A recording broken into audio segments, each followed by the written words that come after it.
बिस्मिल्लाहिर्रहमानिर्रहीम। ये जो आप अपने सामने मज़ार देख रहे हैं, ये अल्लाह ताला के दोस्त खलीलुल्लाह हज़रत इब्राहीम अलैहिस्सलाम का मज़ार है।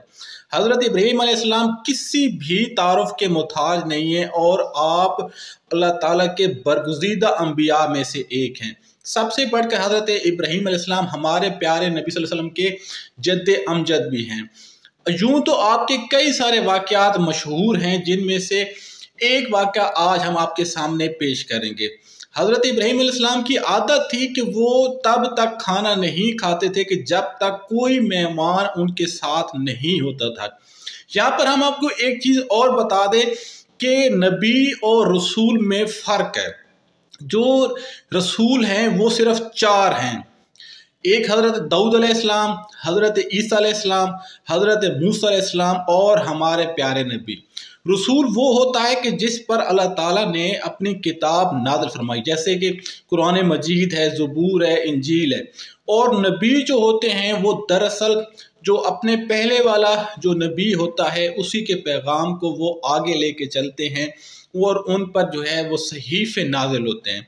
तो हज़रत इब्राहीम अलैहिस्सलाम ये अल्लाह के नबी हैं, रसूल नहीं हैं। तो हज़रत इब्राहीम अलैहिस्सलाम तब तक खाना नहीं खाते थे कि जब तक कोई मेहमान उनके साथ खाने में शरीक नहीं होता था। तो एक रोज़ ऐसा हुआ कि दोपहर के वक्त कोई भी मेहमान जो है आपके साथ खाने में शरीक नहीं हुआ, तो आप बहुत परेशान हुए और आप अपने मेहमान की तलाश में बाजार में गए। तो वहीं पर जो है एक शख्स आपको मिल गया जो भूखा था। तो आपने उसे खाने की दावत दी और उसे जो है अपने घर ले आए और आपने अपनी बीवी हज़रत हाजरा अलैहिस्सलाम को कहा कि हम दोनों के लिए जो है वो खाना ले आओ। तो खाना खाने से पहले जो है हज़रत इब्राहीम अलैहिस्सलाम ने अपने मेहमान से कहा कि आइए हाथ धो लेते हैं। तो हाथ धोते वक्त उस शख्स ने जो है बिस्मिल्लाहिर्रहमानिर्रहीम नहीं पढ़ा। तो हज़रत इब्राहीम हैरान हुए और उन्होंने उससे कहा कि भाई आप खाना खाने से पहले जो है वो बिस्मिल्लाहिर्रहमानिर्रहीम पढ़ लीजिए। तो ये सुनकर उस मेहमान ने कहा कि या हज़रत मैं ये नहीं पढ़ता क्योंकि मैं मुसलमान नहीं हूँ, मैं काफिर हूँ। तो ये सुनकर हज़रत इब्राहीम अलैहिस्सलाम को काफ़ी गुस्सा आया और उन्होंने इसी गुस्से के आलम में उस काफिर को जो है अपने घर से निकाल दिया और उसको कहा कि मैं किसी भी काफिर के साथ खाना नहीं खाता। तो ये सुनकर वो भूखा काफिर बेचारा चुप करके हज़रत इब्राहीम अलैहिस्सलाम के घर से निकल गया। अभी वो रास्ते में ही था कि हज़रत जिब्रील अलैहिस्सलाम फ़ौरन वही लेकर हज़रत इब्राहीम अलैहिस्सलाम के हुज़ूर पेश हुए और उन्होंने अर्ज़ की कि अल्लाह फरमाते हैं कि ए इब्राहीम, आज से पहले जितने भी काफिर गुजरे हैं या आज के बाद जितने भी काफिर आएंगे, मैंने सबको खाना भी दिया, उनकी जो ज़रूरियात थी वो भी पूरी की, उनकी हर चीज़ का जो है मैंने ख्याल रखा। बेशक कि वो मुझे मानते हैं या नहीं मानते, लेकिन मैं राज़िक हूँ और मैं किसी को भी जो है अपने रिज़्क़ से महरूम नहीं कर सकता। तो जब मैं किसी को अपने रिज़्क़ से महरूम नहीं कर रहा तो फिर आप कैसे ये कर सकते हैं। तो ये सुनकर हज़रत इब्राहीम अलैहिस्सलाम बहुत ज़्यादा रंजीदा हुए, बहुत ज़्यादा अफसरदा हो गए। उन्होंने फ़ौरन जो है अल्लाह करीम से माफ़ी मांगी और उसी मेहमान की तलाश में निकल पड़े। तो कुछ ही दूर जाने के बाद आपको वो मेहमान मिल गया। तो आपने जो है उससे माफ़ी भी मांगी और उसको साथ लेकर अपने घर आए और आपने जो है उसके साथ बैठकर खाना खाया।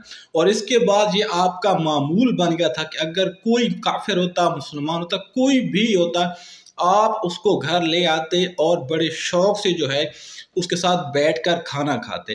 तो इस वाक़ये से हमें ये सबक मिलता है कि हमारे यहाँ जो कुछ मुसलमान हैं वो कुफ़ार से, ईसाइयों से या जो हिंदू होते हैं उनको अच्छा नहीं समझते, उनके लिए अपने दिल में बुग़्ज़ रखते हैं, उनके साथ खाना नहीं खाते या कोई भी जो चीज़ है वो उनसे शेयर नहीं करते।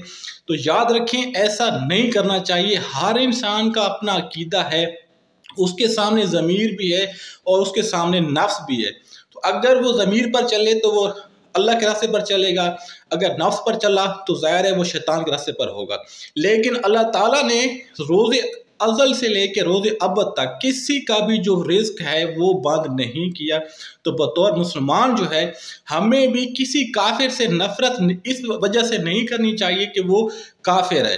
بلکہ اسے جو ہے اپنے حسن سلوک سے اس کو اللہ کی طرف راغب کرنا چاہیے، تا وقتیہ وہ اسلام قبول کر لے اور اللہ کی وحدانیت کا اقرار کر لے۔ جب قیامت قائم ہوگی تو جو کچھ کافر ہیں وہ یہ کہیں گے کہ یا اللہ ہمیں تو پتہ نہیں تھا، ورنہ ہم جو ہے اسلام قبول کر لیتے۔ تو اللہ فرمائیں گے کہ اے بندو، تمہارے سامنے راستے کھلے تھے، میں نے تم کو عقل بھی دی تھی، تو تم نے اپنی عقل کو استعمال کرتے ہوئے بتوں کی بجائے میرا جو راستہ ہے وہ تم نے کیوں نہ منتخب کیا، اور اسی بنیاد پر جو ہے وہ جہنم میں ڈال دیے جائیں گے۔ تو میری دعا ہے کہ اللہ تعالی ہم سب کو سچا اور پکا مسلمان بنائے، اور ہمارے طفیل جو ہے، جو کفار ہیں، وہ اسلام کے راستے پر آئیں اور اللہ تعالی ان کو اسلام کا سچا اور پکا راستہ دکھائے اور ان کو مسلمان بنائے۔ وَمَا عَلَيْنَا إِلَّا الْبَلَاغُ الْمُبِينُ۔